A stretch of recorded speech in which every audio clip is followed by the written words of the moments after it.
And if you put all the L or the in red colors, and you explain this to the young Muslim while they are reading it, they will never understand violent verses to be implemented in our modern times. They will just like the Old Testament. Absolutely. There's a context in history limited to that time, yes, not an authority to do things of that nature indefinitely or forever. Absolutely, and that is the responsibility of Islamic educators to bring these forms of teaching to young Muslims. Right. So currently, I have to admit also that there are many violent interpretations that are available, and we need to do something about it. Well, we should work together and go systematically going through every verse that's perceived to be violent, and putting and let's explain it. Yes, and in Christians have done that in the Bible. Hebrew scholars have done that in the Old Testament. When people say, "How come Jesus?" I had a Muslim come to me and say, "How come Jesus said I've come to scorch, burn all the earth?" I said, "That's an Aramaic metaphor. Yeah. It's a metaphor. Yeah. It means his teachings are going to be so difficult that they're going to pull you away from what you normally understand, and it could separate you from your mother, or father, or sister, or brother, or son, or daughter." You know, I had a daughter go out that wanted to drink, and I told her she couldn't go, and she got very angry with me. "Why can't I go out and party?"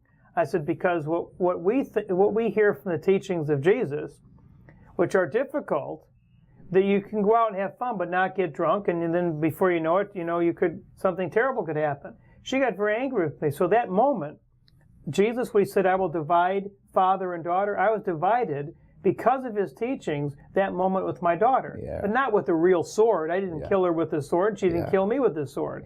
See, that's all metaphorical, but it's true. Yeah, absolutely. Because his teachings were contrary, as you well know, to normal human instinct and people who are more secular in nature. And let's just go and get drunk and have a fun time.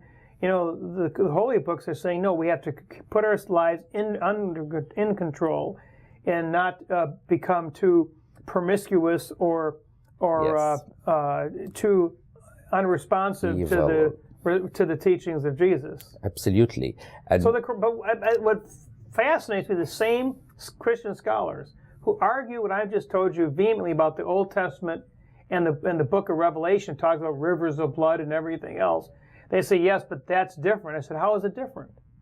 Why is the Qur'an in the historical context, like you're explaining, different?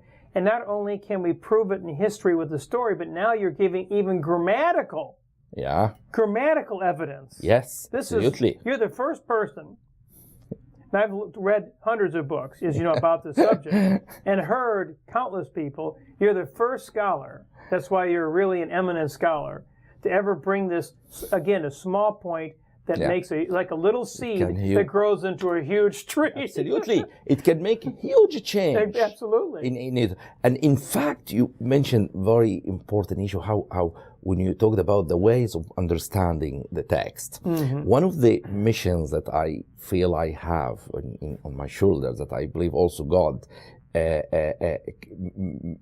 want me to do it, is to create an educational system for young Muslim children that uses critical thinking in cognitive psychology, uses visual memory, and uses the Quranic texts. And you've studied this, haven't you? I have a master's degree in cognitive psychology. I developed new models for learning and teaching as well. You're an amazing person. So it's a very strange situation that how God can prepare some person for some task that when I studied this cognitive psychology mechanisms, I developed these learning tools.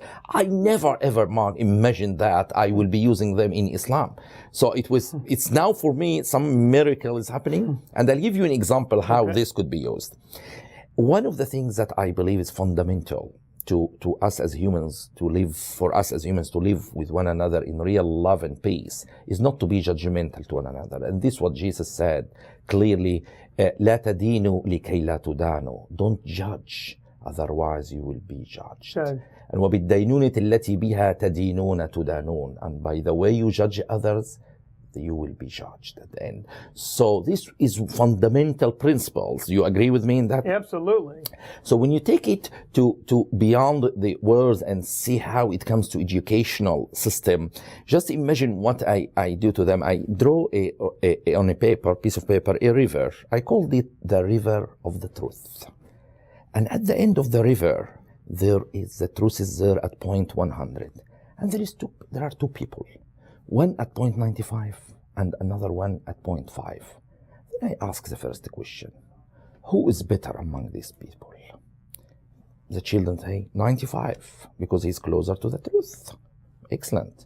Second question, if you knew that in the knowledge of the Almighty, the knowledge of God, the one at 95 has started from point 100 and he's moving backwards. And the one at point 5 has started from point 0 and he's moving forward toward the truth. Who is better then? Now they say it's now the one at point 5. Then I come to the third stage of teaching. I tell them, then you have to learn that we cannot be judgmental to one another because we don't know all the facts, and I support this with some Quranic verse as well. Excellent. Wallah, shukran.